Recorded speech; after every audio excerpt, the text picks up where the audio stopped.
Hello there, welcome to the Saroy channel, wherever you are in the world, and so much love to each and every one of you. How are you doing? I do hope you're keeping lovely and warm and that you're going to get that lovely hot cup of cocoa because you need it, especially if the weather is cold out there. But if you're living in a part of the world where it's lovely and warm, go and get yourself a lovely refreshing drink because I've got an amazing story for you tonight.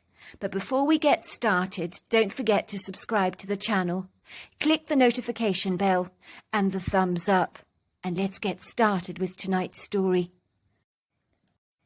Dear Sarah and all your lovely listeners, it was January the 2nd, 1949, and an icy cold front from Canada collided with Arctic air from the south, punneling Colorado, Nebraska, Wyoming and the Dakotas with heavy snow, fearsome blizzards, unrelenting winds, and sub-zero conditions.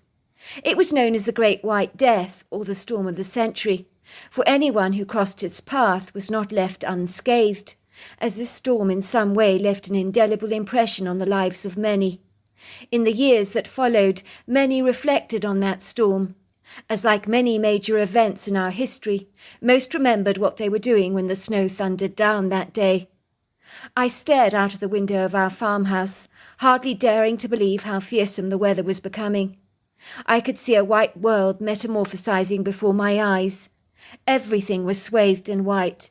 Snow glistened, sparkled and twinkled under the light of the day, but a powerful wind with giant-like hands scooped up some snow in its grip, blowing it across the ground with a feisty vigour, and the whole farmhouse began to wobble, while windows rattled and shook precariously. I marvelled at how bedazzling everything looked, as the towering trees in the woodgrove were covered in white dustings of snow. Our barn roof looked like a gingerbread house under a veil of white frosting, which I thought was whimsically enchanting, like something out of a fairy tale. "It's one hell of a storm out there," said my father, staring out of the window. "I don't want you going out there," he said as he attended to the fire in the crate.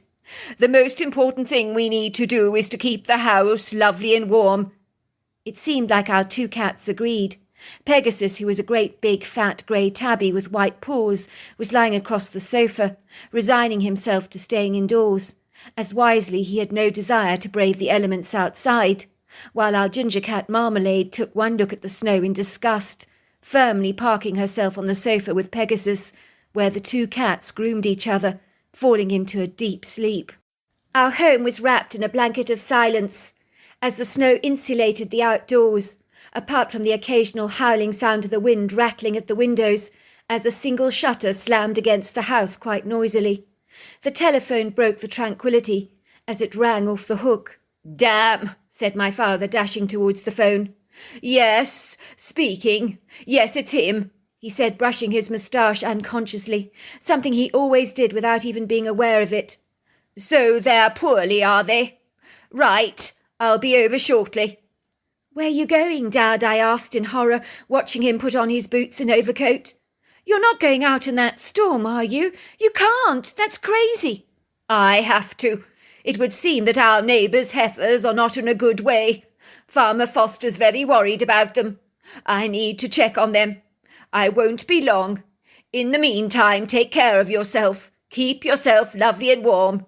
"I'll be back very soon," he assured me, kissing me affectionately on the cheek, picking up his medical bag and calling our Weimaraner Max to join him, as the two of them were practically joined at the hip. My father took Max with him out on all his calls. He wagged his short grey tail enthusiastically, gave a couple of appreciative woofs as he followed my father out of the farmhouse into the snow. I heard my father getting into his truck, starting the engine up, slamming the door behind him, and driving away, his tyres whooshing down the snow-covered drive. Then there was silence, an airy quietness that was haunting. I was left alone, insulated and generously cushioned by a vast world of white.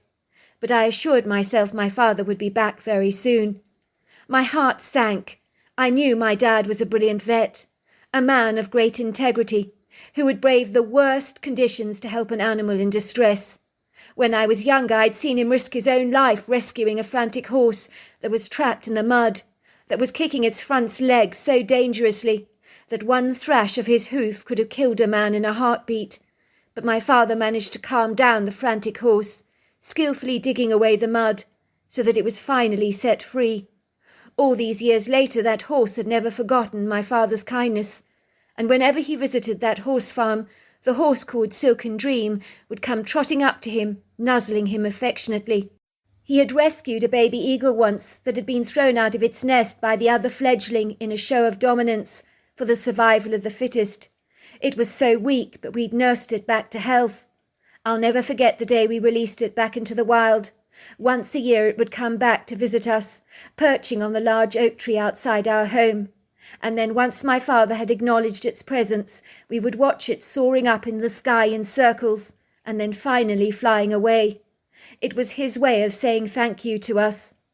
Over the years my father had earned an illustrious reputation as a vet, but I did hate it when he left the house to attend to his duties, especially in perilous conditions like this, when the unstable weather was as unpredictable and problematic as it was fierce, sparing little regard for those trapped in its wrath. The windy arms and sub-zero conditions of the weather was not something to be sneezed at. I was an only child, as my mother had died during childbirth, which was much more common than you imagined in those days. It had been a gruelling time for my father, as he was grieving my mother's loss, while celebrating my birth at the very same time. It was all my mother had ever dreamed of her entire life, to become an expectant mother. She had struggled to carry a baby to full term after having experienced a plethora of miscarriages. So when my mother had carried me for a full 9 months, they both had never envisaged things going so badly wrong.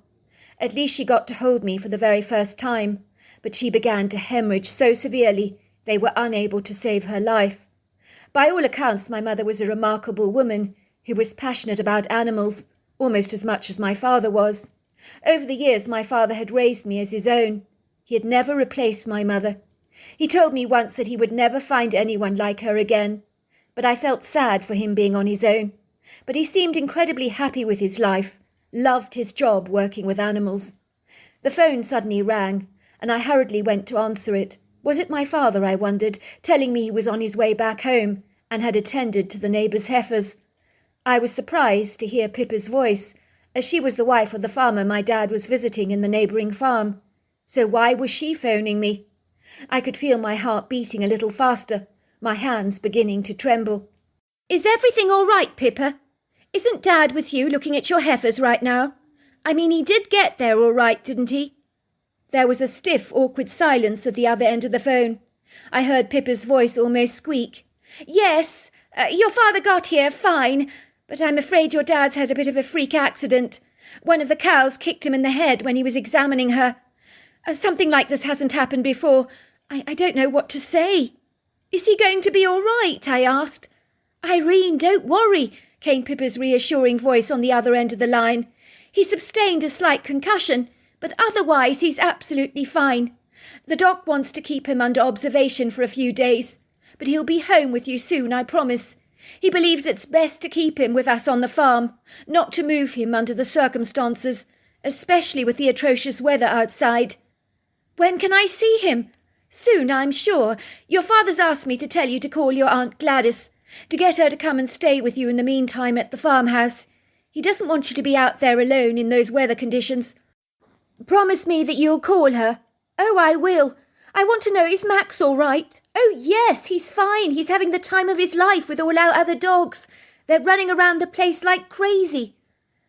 "So you will look after yourself?" "I will," I assured her. "Thanks for phoning. Send Dad my love." "Will do so." I put the phone down with tears of relief pouring down my cheeks. Poor Dad, I thought. Things could have turned out so differently. Thank goodness he was going to be fine. It was 3 and I found myself beginning to feel rather cold. I wrapped myself in more layers of clothing, stoking up the fire, warming up some hot chocolate and putting on the radio to hear the weather forecast. "And now for the weather report," said the commentator. "Emergency alert. Very dangerous, hazardous conditions out there, folks. Make sure you're staying indoors, keeping lovely and warm. Blizzards and heavy snow are forecast in the next couple of hours. Wherever you are, get home as quickly as you possibly can. Not looking good out there, folks. It looks like a storm is brewing. Stay safe, whatever you do. Stock up with firewood. Keep cozy and warm. This is Coma Radio Nebraska, keeping you posted at all times.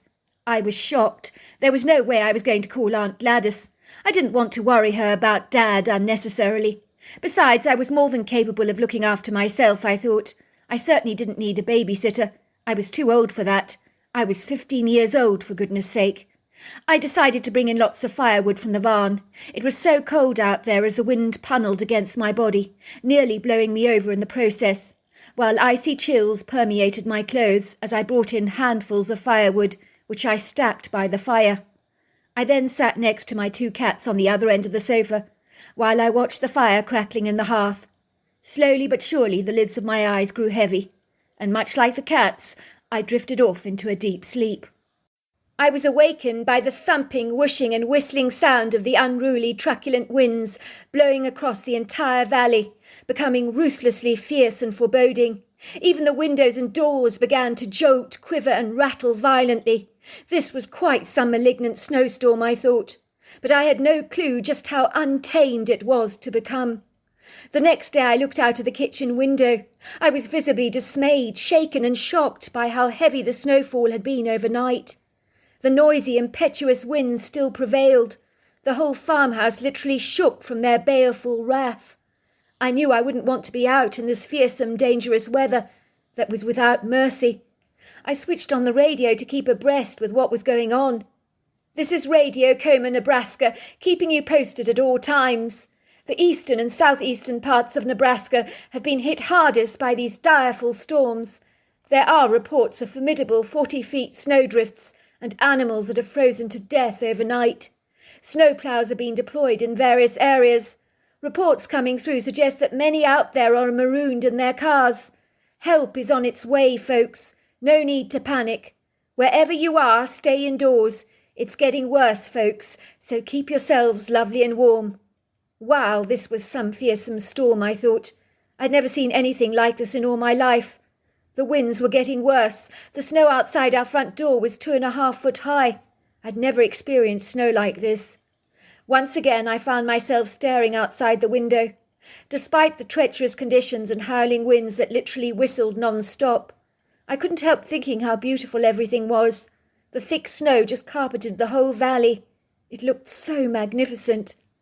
At that moment, despite the fact the visibility wasn't good, I could see the silhouette and shape of 3 people in the snow. I wondered who would be out there in these chaotic conditions. What are they doing, I wondered. Are they completely crazy? Off their heads, I wondered.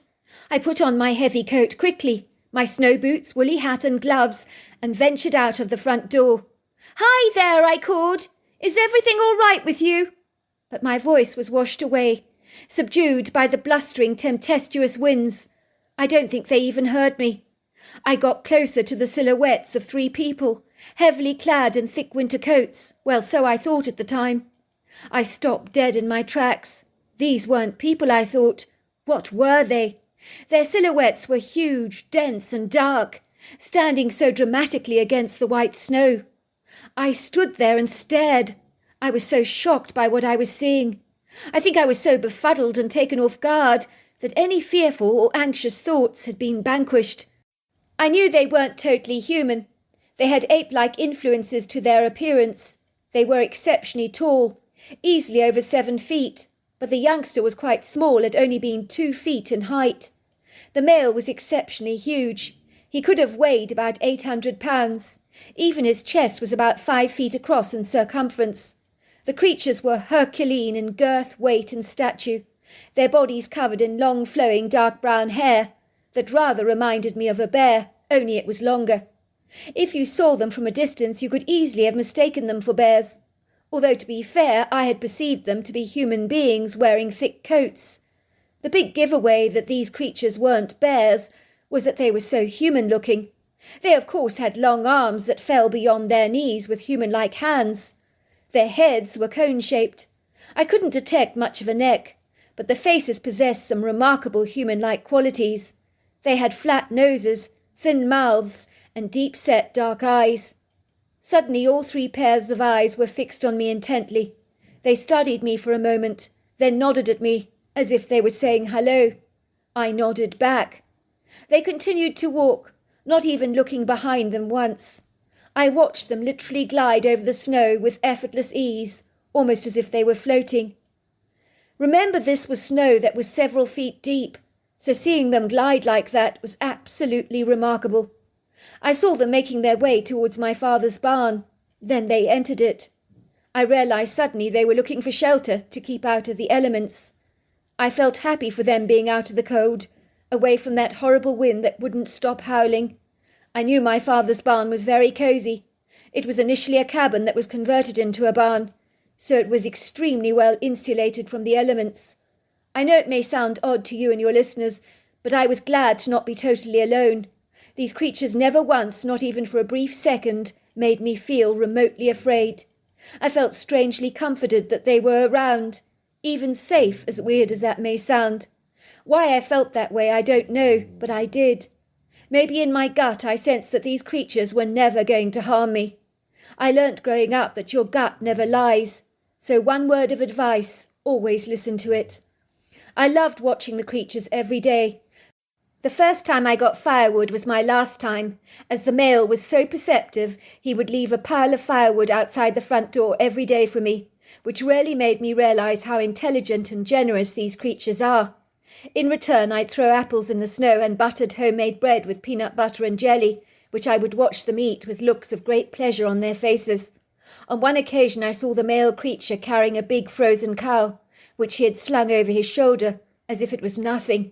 I could hardly believe anything could be so powerful and so strong. The first few days of the boisterous storm were absolutely terrible, with raging wind speeds up to 80 miles an hour. I gathered on the radio that 7 people lost their lives. Many farm animals froze to death in the bitter conditions. There were people who got trapped in their cars for over 3 days. One man described it as being worse than being in a concentration camp during the war. The snowplows would be forever on the go, as hours later they would be back ploughing up even more snow. Some snow had to literally be blasted away, as it had become as hard as cement. Cars and cows were found buried beneath snowdrifts, and in Harrison County the snowdrift was as high as a telephone pole. There were also weird phenomena reported during these hazardous conditions. One day an upside-down rainbow was seen in the sky. There were reports of thunder and lightning, as well as a lot of static electricity. One man noticed sparks coming out of 6 of his rifles, all at the same time. People came together and everyone helped each other from all walks of life, so it was a phenomenal time from a humanitarian point of view. As for me, I remained alone in the farmhouse for 2 weeks, until my father finally returned. He was surprised I'd been through those harrowing blizzards all on my own, but then again I hadn't entirely been on my own, had I? Once the weather receded, I didn't see the creatures again. When they left, I heard a wood knock on my door and a whistle. I watched them leave the barn, with tears in my eyes. I knew I would miss them. A year later, I found my dad's basket filled with orchard apples on our doorstep. No one knew who they were from, but I did. I knew the creatures were saying thank you to me. It's only in recent years, with all the television coverage and exposure, that I found out what those creatures were, and I now know they were Sasquatch. Is Bigfoot misunderstood? Possibly. I can't say. People have had terrifying encounters with Bigfoot, and good encounters. Mine was the latter. A truly joyous experience. One I shall never ever forget. So there you are, that's my story. Whether you believe it or not, that's fine, it's up to you. I know it happened. Bigfoot has a special place in my heart, and always will. He made the storm of the century a memorable and special time for me. I'm an old woman now with failing eyesight, but a mind still as sharp as it was when I was 15. At the old age home where I reside, I have a friend who claims to have a Bigfoot story all of his own, which he'd love to share with you and your listeners. My story never happened on the storm of the century, nor were there precarious winds blowing or snowy weather, as most of the events happened when the weather was sunny and bright. I shared my story with Irene at the old age home. Now it's a pleasure and privilege to share it with you. It's a story I've never forgotten and hold dear to my heart. I was about 12 years old at the time. My family lived in a rustic wooden cabin that was not without charm in Wyoming, not too far from the town of Hartsville, which was a town established in 1884 and named after Major Hart. I grew up with a family of 3 sisters and 2 brothers. Regretfully, now I am the only one sibling that's still alive today. Our family wasn't wealthy, so we lived in quite cooped-up conditions, as our cabin was not terribly big. But it was cosy nevertheless. But what we lacked for in money, we more than made up for in love. As children, we didn't have many toys, but we made our own toy cars with cotton reels and wire. My mother made my sisters dolls out of corn cobs. She'd burned 2 holes on the cobs for eyes. We lived in a little valley surrounded by a backdrop of mountains and a large scattering of trees. One day my mother was hanging her washing out on the line. When she brought it back into the house after it had dried, she found that her skirt was missing. Next time it was a summer dress or a petticoat. It really was bizarre, but it was always my mother's stuff that went missing, none of ours. We didn't have any close neighbours, so we couldn't understand who was pinching my mother's washing. But whoever they were, the mysterious perpetrator had large feet. My mother was horrified to find an imprint in the ground that was so huge we couldn't imagine who could have had feet that large, and why the person was going around without shoes on. But my mother surmised that the poor man didn't wear shoes, as who in the world would sell shoes for feet that big? My mother said the person would have to have their shoes professionally made, which would cost them an arm or a leg or a pretty penny. We already knew a man who had his shoes made as his feet were oversized. It had cost him half of his salary. We all believed that some pervert with big feet was stealing my mother's washing.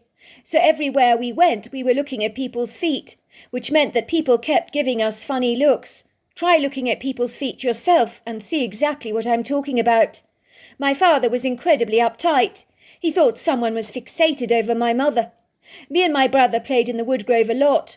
One day we discovered this large nesting area made up of twigs and grasses, and in the nest we found all my mother's clothes wound up in the fibres of it. It was odd, but we never returned the clothes to my mother, as they were now in bad nick. We also decided not to tell her about our gruesome discovery, as it might make her unduly alarmed. Me and my brother thought some roughneck was living rough in the woods and had a secret crush on my mother. Weeks passed and my mother swore that while she was hanging the washing, she thought someone was spying on her, but she told us not to tell our father, as he would do his nut. By this time my father was convinced that someone was stalking my mother. He'd get hot under the collar, probably go after the stalker, all guns blazing if he had his way. My mother was never afraid. She thought someone had a crush on her. She thought it was a harmless infatuation, and it didn't bother her at all. She was used to men paying her attention, as she was very pretty and had auburn hair, bright blue eyes and fair skin. Many of the men in town would always give her that approving look. My father hated that. He got very jealous and quite insecure that some wealthier man might whisk my mother away one day by giving her the finer things in life, the things he couldn't afford to give her. My mother would say to him, "Don't be so insecure, Percy. It's you I love and you alone." My mother knew exactly what my father could be like. It made her incredibly embarrassed. She told us kids once my father had got into a huge altercation with another man over her. He'd been looking at her in an inappropriate way, well, so my father thought, and he was incensed. He literally got into a heated fight with the man, and walked away with a black eye and dislocated jaw. But the man fared a whole lot worse. He spent a couple of nights in hospital with a slight concussion. My father could certainly pack a punch with those fists of his. He was as strong as an ox, although to look at you would never have guessed it. The sheriff told my father to grow up, to fight his battles with words, not with his fists. He was lucky he didn't get into a whole lot more trouble, but the sheriff turned a blind eye to it, saying that as far as matters of the heart were concerned, men were capable of doing nonsensical, irrational things. One day when my mother was hanging out the washing, I crept out of the cabin to see who it was that was spying on her. I went the back way and sneaked into the woodgrove. That was when I saw the person who was spying on her. At first I saw nothing, but then I noticed this huge burly body that was swaying backwards and forwards as it was peering at my mother through a curtain of foliage. It was making a grunting sound. I remember thinking, "Is that a bear? But I don't think that's a bear." I mean, this thing was enormous, too big to be a bear. But then I realised that it had to be a human kind of creature, as it had human-like hands. I hid behind the tree until the creature turned around, when my mother returned indoors. I got a good view of him. At the time I didn't know what he was. He stood on 2 feet, was about 9 foot tall, 700 pounds, with a pyramid-shaped head. The creature was huge, with a human-like face and deep-set dark eyes. I now know today it was a Bigfoot. In those days I was completely stumped as to what it could be. It was absolutely ginormous. I decided when I returned home I would not tell my mother what I'd seen. Even though the creature was Herculean in size and very intimidating, I knew he was no threat to my mother. He just had a huge crush on her. In a way I thought it was kind of endearing, quite sweet really. I think he'd watched her hundreds of times before, was very shy, elusive and evasive, but stole her washing to feel close to her. I don't know why, but I felt protective towards the creature. I had haunting visions of my father stomping into the woodgrove and taking the creature on, killing him with his rifle, so I never said a single word. My mother knew I was checking the woodgrove to see who was spying on her that day, but I lied and told her I saw nothing. I remember her saying it was rather peculiar, because she felt as if she was being watched. I assured her it was all in her imagination, although for years her items of washing were continuously pinched. Another thing that was always bizarre was outside my mother's bedroom window. She would always find strange sticks, river stones, feathers and nests. We never knew where these curious things came from, but knowing what I do today, I would definitely say the creature was enamoured with my mother, gifting her with curious things from the forest. At the time my mother thought one of us kids was putting the stuff on her window ledge. Now I know differently. Another strange, curious thing happened in my home, when my mother brought home an antique mirror once. She'd bought it at an antique sale. She was thrilled with her purchase. She told us that as she was buying it from the dealer, an interfering, busybodying old woman who saw her buying the mirror warned her off the purchase, saying, "Don't buy that mirror, it's evil." My mother thought that it was ridiculous. Perhaps the woman secretly wanted it for herself. She brought the mirror home. My mother hung the mirror in the living room area of our cabin. The room suddenly became incredibly cold, with unexplainable temperature drops. Even when we stoked up the fire in the room, there would be isolated cold spots that you could physically feel.